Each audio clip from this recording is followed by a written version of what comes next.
아멘. 예수님의 이름에 생명이 있습니다. 우리 평생에 주님의 이름을 노래하는 삶, 주님만 따라가는 삶이 되기 원합니다. 오늘 우리에게 주신 하나님의 말씀은 갈라디아서 5장 22절부터 24절까지 말씀.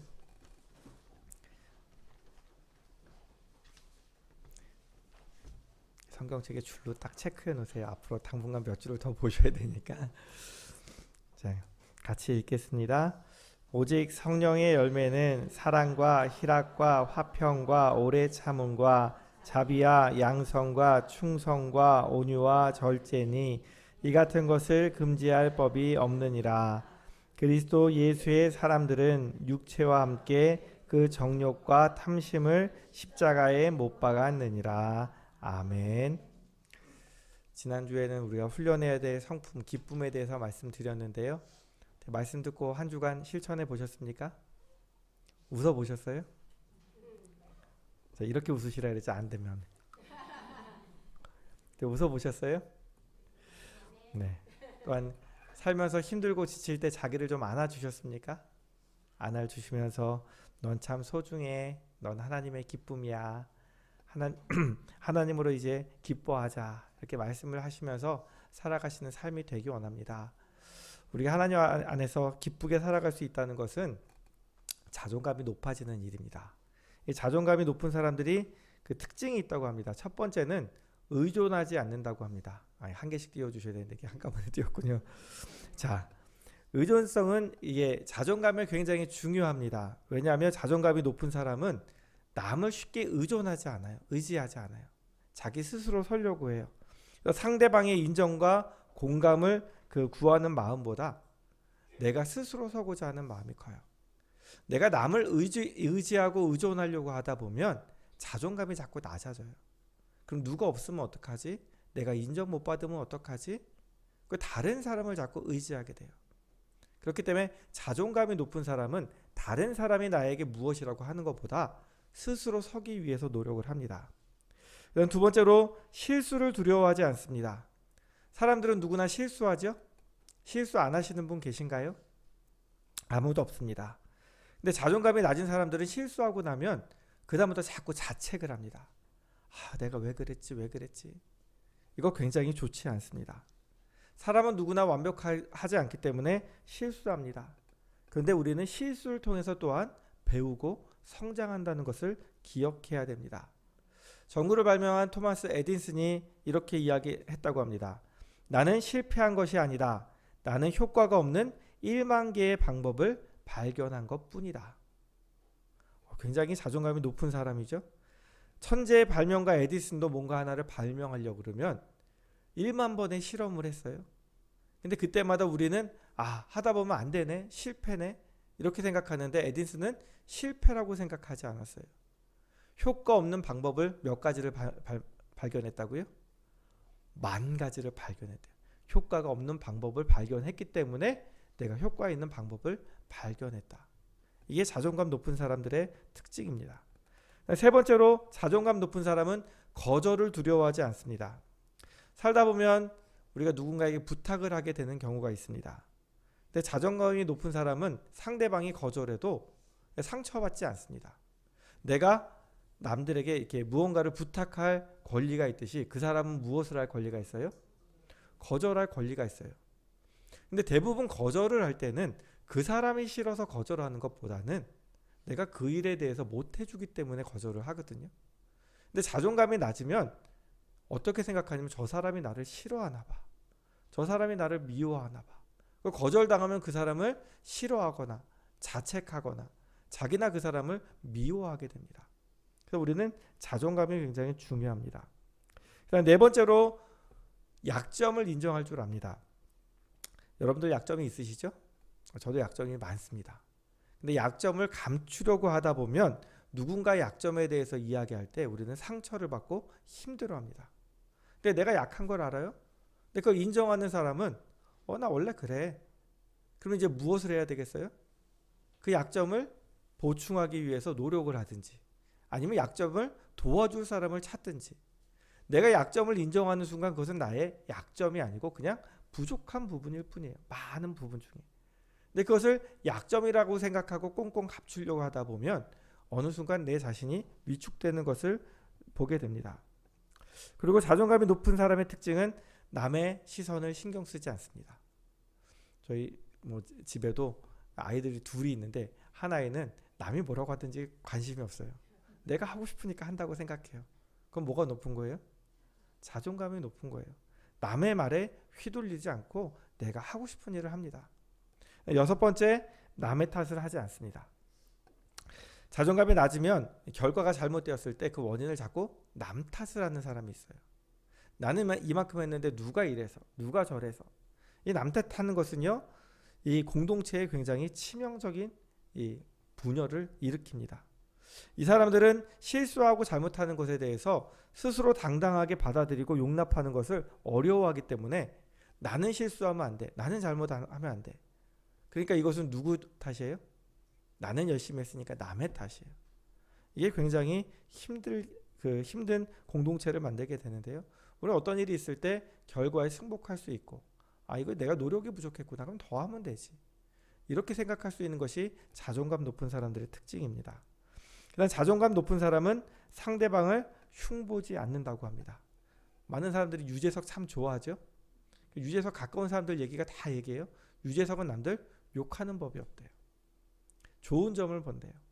근데 유재석만 그런 게 아니라 우리 역시 마찬가지로 그렇게 돼야 됩니다.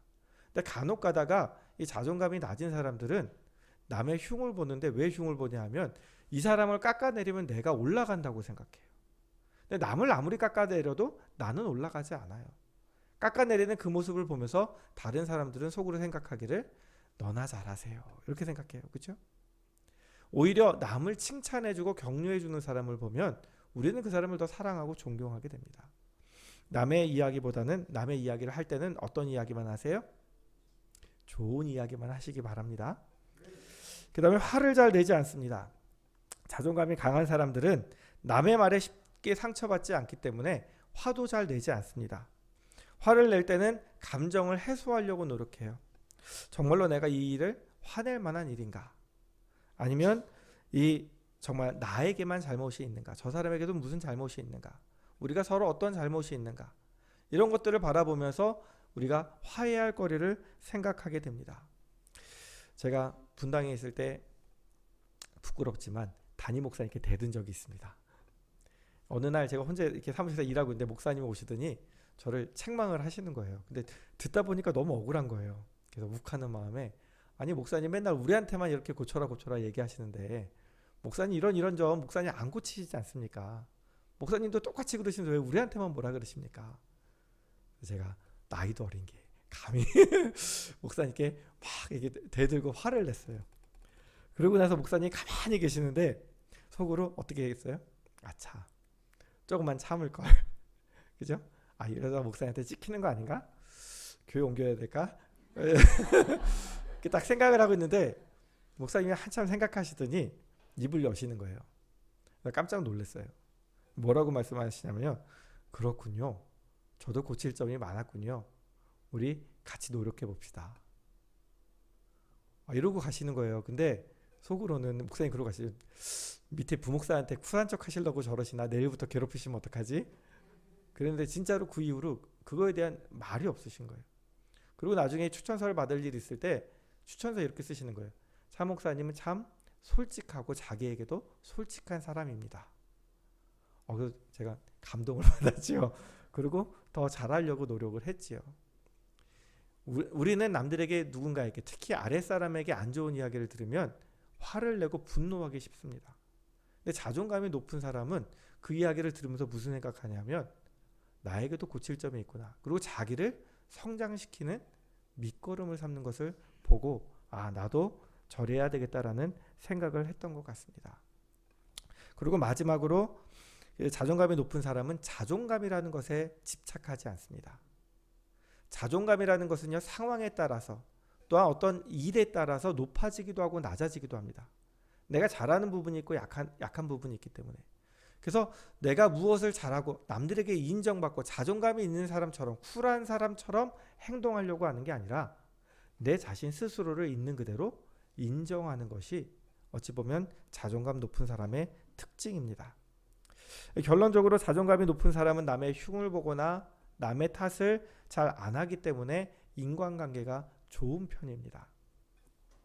반면 열등감이 심한 사람은 그 인간관계가 좋지 않습니다. 여러분들 같으면 자존감이 높은 사람과 열등감이 심한 사람 중에서 어떤 분과 함께 하고 싶습니까? 열등감이 심한 사람은요, 남이 욕하지 않아도 자기랑 생각이 좀 다르면 저 사람이 나를 욕한다고 생각을 합니다. 그리고 힘들게 만듭니다.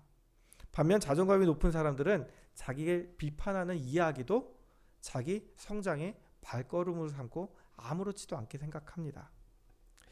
오늘 우리가 훈련해야 될 성품이 화평인데요. 이것은 화목이라고도 이야기하고 평화라고도 이야기합니다. 다른 사람들과 평화롭게 지내기 위해서, 다른 사람들과 화목하기 위해서 꼭 필요한 것이 있는데 그게 앞서 말씀드린 자존감입니다. 이 자존감이라는 말은 다른 말로 나를 사랑하는 마음입니다. 누구를 사랑하는 마음이요? 나를 사랑하는 마음. 다른 사람과 화목하고 다른 사람을 존중하기 위해서는 먼저 누구를 사랑해야 되냐면 자기 자신을 사랑할 줄 알아야 됩니다. 우리가 살아오면서 생각해 보세요. 내가 여유 있고 편할 때는 조금 안 좋은 이야기를 들어도 아무렇지도 않아요. 조금 어려운 상황에 닥쳐도 괜찮아요. 그런데 내가 나를 사랑하지 못하고 자꾸 책망하고 있을 때는 아무렇지도 않은 일에 상처를 받게 됩니다. 나를 사랑하는 사람은 나와 다른 사람들의 이야기, 나와 의견이 다른 사람들의 이야기에 상처받지 않고 오히려 그 사람들과 평화롭게 해결할 수 있는 방법을 찾아갑니다. 둘째로 다른 사람과 화목하고 존중하기 위해서는 상대방을 존중하고 배려할 줄 알아야 됩니다. 나를 사랑하는 사람이 다른 사람도 배려할 줄 알아요. 우리는 이야기하다 보면 잘 들어보십시오. 여러 사람이 이야기하면 남의 이야기를 잘 들어주는 게 아니라 서로 누구 이야기예요? 서로 자기 얘기만 해요. 그리고 자기 이야기에만 하려고 하다 보니까 남의 이야기에 귀를 기울이려고 하지 않다 보니까 의견이 조율되지가 않아요. 그리고 내 주장을 관철하려고 싸우는 경우도 참 많이 봅니다. 가정에서 왜 부부싸움 합니까? 결론은 똑같아요. 누구 얘기 들으라고요? 내 얘기. 당신 얘기보다 내 생각이, 당신 이야기보다 내 말이, 당신보다 내가 더 소중하고 그것이 맞아라고 이야기하는 게 부부싸움이에요. 서로 다른 것이 아니라 내가 더 중요하기 때문에 나를 잘 섬기라고 이야기하는 것이 부부싸움 아닙니까? 신혼 초에 많이 싸우죠? 주도권 잡아야 된다고. 근데 나이가 먹어갈수록 서로 포기하니까 잘 싸우지 않게 되죠. 근데 나만 이해해 달라고 하기 때문에 가정에 평화가 없는 모습을 봅니다. 어느 동네에 두 집이 살고 있었습니다. 이 집은 신혼부부가 두 사람만 사는 집, 이 집은 대가족이 사는 집. 근데 살다 보니까 이 두 부부는 맨날 싸우는 거예요. 그러니까 우리는 맨날 싸우는데 여기 사람이 많으면 어떻게 해야 되겠어요? 더 많이 싸울 줄 알았는데 이 집은 맨날 웃고 즐거운 소리만 들리는 거예요. 그래서 어느 날 이 두 부부가 과일을 사들고 옆집을 방문했습니다. 그리고 가서 물어봅니다. 우리는 둘밖에 안 사는데 맨날 싸우는데 이 집에는 이렇게 사람이 많은데 어떻게 맨날 이렇게 웃음소리가 나옵니까? 그 비결 좀 알려주십시오. 그랬더니 이 주인이 이렇게 이야기합니다. 그것은요, 두 분은 굉장히 훌륭하시기 때문이고 우리 집 사람들은 다 바보 같아서 그래요. 도대체 그게 무슨 말입니까? 그랬더니 오늘 아침에 제가 나가다가 물컵을 이렇게 엎질러서 물이 쏟아졌습니다. 그래서 아내한테 바쁜데 제가 나가다가 잘못 쳐서 물컵을 쏟아서 미안하다고 이렇게 용서를 구했더니 아내가 여보 아니야. 내가 당신 나갈 때 이렇게 혹시 건드릴 수도 있는데 내가 여기다 놓은 내 잘못이지. 내가 잘못했어. 용서해줘. 그때 옆에 계시던 어머니가 아니다 얘들아. 나이살 먹은 내가 그걸 보고 나서도 이러면 치워야 되겠다는 생각을 했어야 됐는데 내가 치우지 못해서 그렇다. 내가 미안하다. 이러셨대요. 참 이상적인 집안이죠. 그러니까 우리는 서로가 서로에게 이렇게 바보가 되어주려고 하다 보니까 싸울 일이 없습니다. 라고 이야기하더래요. 그래서 이 두 부부가 집에 가서 그 다음부터는 서로 바보처럼 살기로 해서 화목하게 살았대요. 왜 웃으십니까? 바보처럼 사시기 바랍니다. 가족들을 위해서 바보처럼 사는 것이 정말 바보 같은 일입니까? 아니면 지혜로운 일입니까? 지혜로운 일이라는 것을 우리는 다 알고 있습니다. 근데 왜 집에서 싸우십니까? 근데 왜 집에서 자기 이야기만 하십니까? 가족들을 향해서, 성도들을 향해서 바보 같아 보이지만 남 탓을 하기보다 배려하고 양보하는 것은 사랑하기 때문입니다. 내 자신을 사랑하기 때문에 다른 사람도 소중하고, 내 감정이 소중하기 때문에 다른 사람의 감정도 소중하다는 것을 알고 있습니다. 이런 사랑과 배려를 통해서 우리는 평화로운 공동체를 만들어 갈 수 있습니다. 만약 여기 두 종류의 사람이 있습니다. 한쪽에는 다른 사람들과 평화롭게 지내고 때로는 다투어도 금방 화해할 줄 아는 사람, 또 한쪽에는 좌충우돌하면서 남의 탓을 하는 사람. 우리는 어떤 사람과 함께 일하고 어떤 사람과 함께 살고 싶어 합니까? 여러분들이 생각하는 그리스도인들은 세상에 나아가서 좌충우돌하면서 내 주장만을 이야기하는 사람이 그리스도인이라고 생각하십니까? 아니면 내가 소중하게, 하나님이 저들을 소중하게 생각하시기에 저들을 배려하는, 내 이웃을 내 몸처럼 사랑하는 사람이 그리스도인이라고 생각하십니까? 그리스도인은 평화를 만드는 사람이 되어야 됩니다. 주님께서 산상수훈에서 팔복을 선포하시면서 이렇게 말씀하십니다. 화평하게 하는 자는 복이 있나니 하나님의 아들이라 일컬음을 받을 것이며.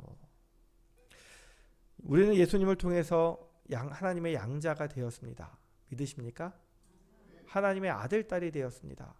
로마서 8장 15절에 이렇게 이야기합니다.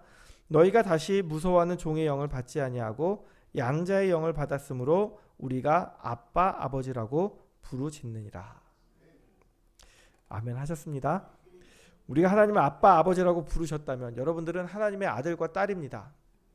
그러면 누구답게 살아가야 됩니까? 하나님의 아들과 딸답게. 아까 주님이 뭐라고 말씀하셨어요? 하나님의 아들이라고 불리는 사람은 화평하게 하는 사람이 하나님의 아들이고 딸이라고 말씀을 하고 계십니다. 자, 우리는 하나님의 아들과 딸답게 화평하게 하는 자로 살아가고 있습니까? 아멘이시죠? 네, 아멘 하시는 분이 적으신데 아멘 하세요. 화평하게 산다는 것은 다투지 않는다는 게 아니에요. 화평하지 않는다는 것, 화평하게 살아간다는 것은 다투지 않는다는 게 아닙니다. 왜냐하면 우리는 생각이 달라요. 기질이 달라요. 성격이 달라요. 회의하다 보면, 일하다 보면 부딪힐 수밖에 없어요. 그러면 때로는 싸울 때도 있죠. 근데 싸우는 것이 문제가 아니고 문제는 싸운 이후에 어떻게 살아가느냐가 문제가 되는 거예요. 얼마든지 싸울 수 있지만 싸운 이후에 빨리 화해하고 평화롭게 지내는 것이 화평하게 하는 자입니다. 사도행전은 보면 교회의 큰 인물 두 사람이 싸우는 장면이 나옵니다. 누구와 누구와 싸웠을까요? 크게요. 네. 사도행전에 보면 바울과 바나바가 싸웁니다. 싸워서는 안 될 교회의 지도자가 교회 앞에서 둘이 싸웁니다. 말로 하면 저랑 본 목사님이 이 앞에서 싸운다고 생각해 보세요. 여러분들 마음이 어떻겠습니까? 근데 그들이 왜 싸웠습니까? 1차 선교여행을 갈 때 마가 요한을 데리고 가요.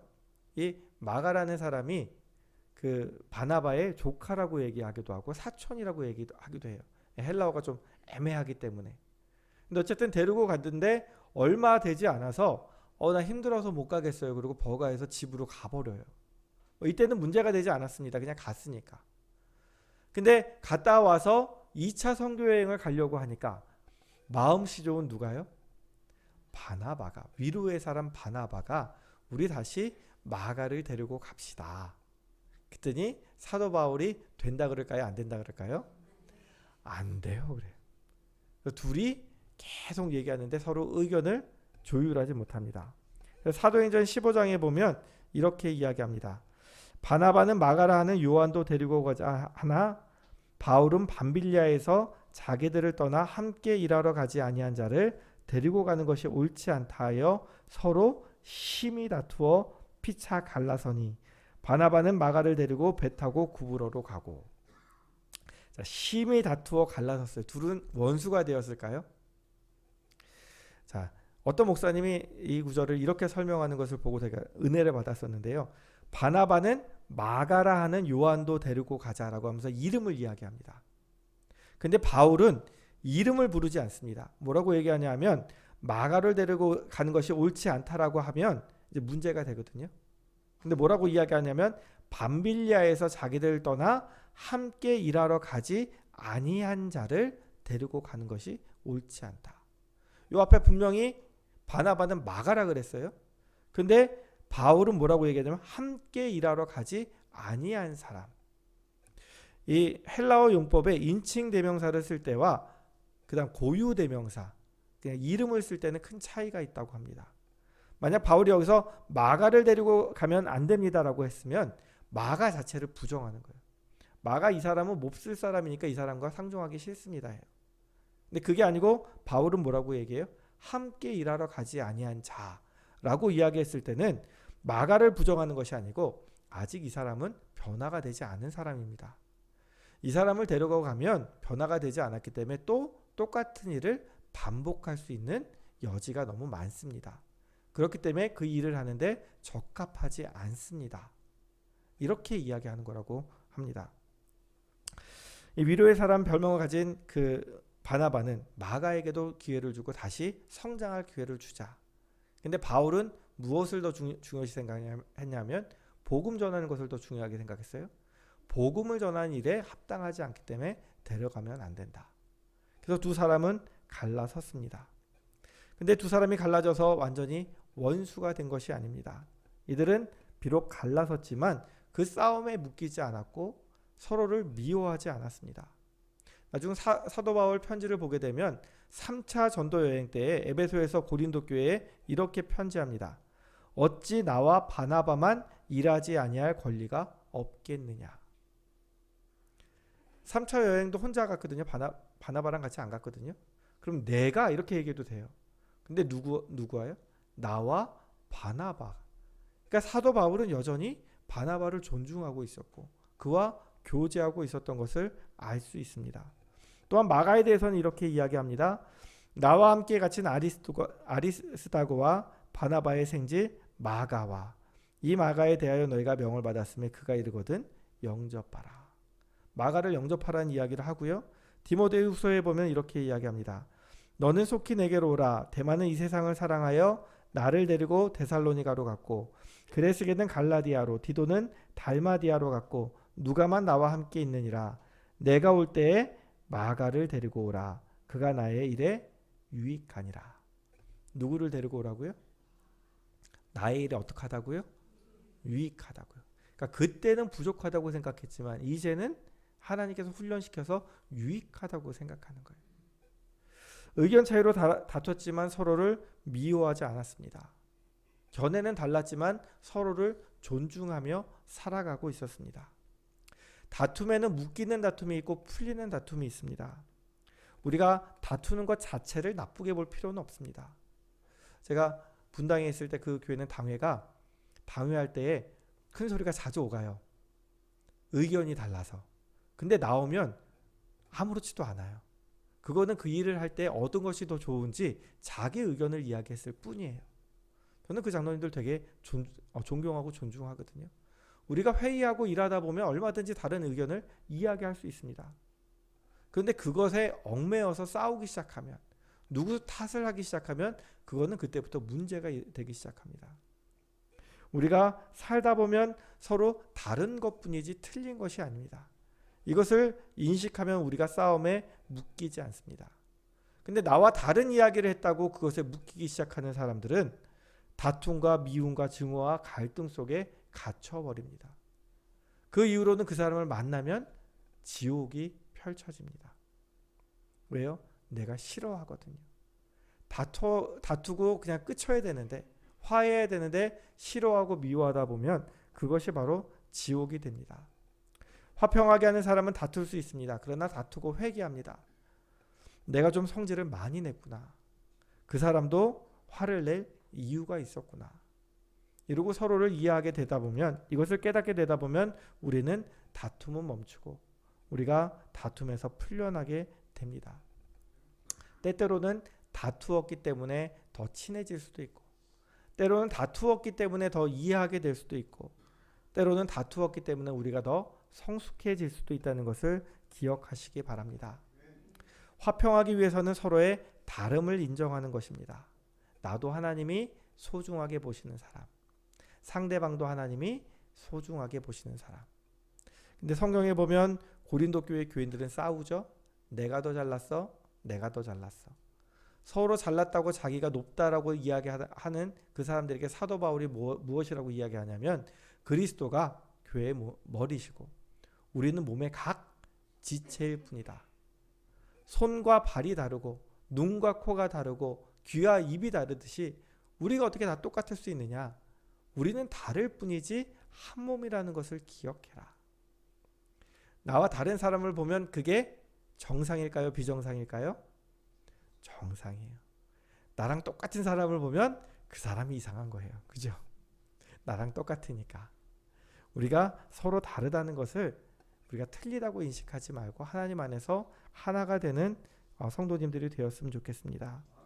하나님이 원하시는 사람이 되기 위해서, 하나님의 아들, 딸과 불리기 위해서는 우리가 성품을 훈련해야 되는데, 화평하기 위해서, 우리가 화해하기 위해서, 남들과 다름을 인정하기 위해서 서로 노력해야 됩니다. 우리가 이걸 참 잘 알고 있죠. 여지껏 설교 많이 들으셨죠? 말씀대로 산다는 것이 쉽지 않습니다. 나를 사랑해야 된다는 것도 알고 다른 사람을 존중해야 된다는 것도 알고 있습니다. 이것이 하나님이 원하시는 삶이라는 것을 알고 있지만 내 마음대로 되지 않는 것을 경험합니다. 이번 주에 저희가 새벽에 출애굽기 15장 말씀을 봤는데요. 거기 보면 마라의 쓴물이 나옵니다. 이스라엘 백성들이 출애굽해서 광야로 건너갔는데 물이 없어서 목마른데 제일 먼저 만난 물이 마라, 쓴물이에요. 이 사람들이 불평을 합니다. 모세가 기도했더니 하나님이 한 나무를 던져서 그 물에 던져 넣으라. 물에 던져 넣었더니 어떻게 되냐면 그 물이 단물, 먹을 수 있는 물이 되었습니다. 우리는 살아가면서 마라의 쓴물과 같은 내 안에 쓴뿌리를 경험합니다.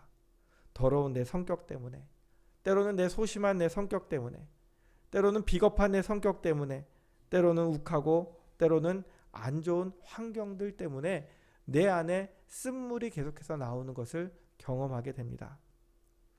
그때 우리가 해야 될 것이 무엇일까요? 마라에 나무를 던졌듯이 내 안에 주님이 오시기를 초청하셔야 됩니다. 마라의 쓴물에 한 나무가 들어갔을 때 변화되었듯이 내 쓴물 안에 예수 그리스도라는 나무가 들어오시면 우리가 변화될 줄로 믿습니다. 내 안에 쓴물은 나도 마시기 싫습니다. 그 쓴물이 나를 좌절하게도 하고 힘들게도 합니다. 근데 하물며 그 쓴물을 다른 사람에게 주면 그 사람이 좋아하겠습니까? 그 사람이 나와 다투려고 하지 않겠습니까? 왜 나에게 이딴 거 주냐고 화내지 않겠습니까? 그러나 주님으로 인해 내 안에 쓴물이 단물이 되면 나도 나를 사랑하게 될 것이고, 내가 그 단물을 남에게 줄 때 그 사람도 기뻐하고 행복해 줄 줄로 믿습니다. 내 안에 쓴물이 단물이 되는 방법은 오직 한 가지, 주님뿐임을 믿습니다. 주님이 내 안에 오셔야 내 안에 쓴물이 단물이 되고, 내가 죽고 내 안에 계신 주님으로 사는, 나는 죽고 예수님으로 사는 역사가 일어날 줄로 믿습니다. 이것이 가능하려면 내 안에 쓴물이 나올 때마다 내 안에 계신 주님을 의식하셔야 돼요. 주님 내 안에 계시지요? 일단 주님을 의지하고 주님 나를 단물로 바꿔주십시오. 우리가 주님을 의식하고 주님을 의지할 때 주님께서 바꿔주실 줄 믿습니다. 하나님은 화평을 위해서 큰 대가를 지불하셨습니다. 우리와 화목하기 위해서 십자가 위에서 하나밖에 없는 아들을 주셨어요. 주님은 물과 피를 다 쏟으실 때까지, 마지막 피 한 방울 다 흘리실 때까지 우리를 사랑하시기 때문에 달려 계셨어요. 화평은 그냥 이루어지는 것이 아니라 큰 희생과 대가를 요구합니다. 우리가 서로 간에 화평하기 위해서도 대가가 요구됩니다. 누군가는 이해해야 되고, 누군가는 받아주어야 되고, 누군가는 희생하고 섬겨주어야 됩니다. 그 사람이 누구일까요? 내 옆에 있는 아내, 내 옆에 있는 남편, 내 자녀일까요? 누구일까요? 대답을 안 하십니까? 하기 싫으십니까? 바로 나라는 것을 기억하시기 바랍니다. 누군가 해주기 바라는 것이 아니라 나부터 그렇게 해야 됩니다. 이 사순절 기간에 내 안에 오신 주님으로 인해 변화되는 역사가 일어나기 원합니다. 주님으로 인해 내 안에 쓴물을 뿜어대던 내가 단물로 대접하는 사람이 되기 원합니다. 하나님이 우리가 변화되어서 남들에게 단물을 대접할 때 우리를 화평케 하는 사람으로, 가정을 평안하게 하는 사람으로, 교회를 세워가는 사람으로 이 나라와 이 민족에 정말 긍정적인 영향력을 끼치는 하나님의 사람들로 사용하여 주실 줄 믿습니다. 기도하겠습니다.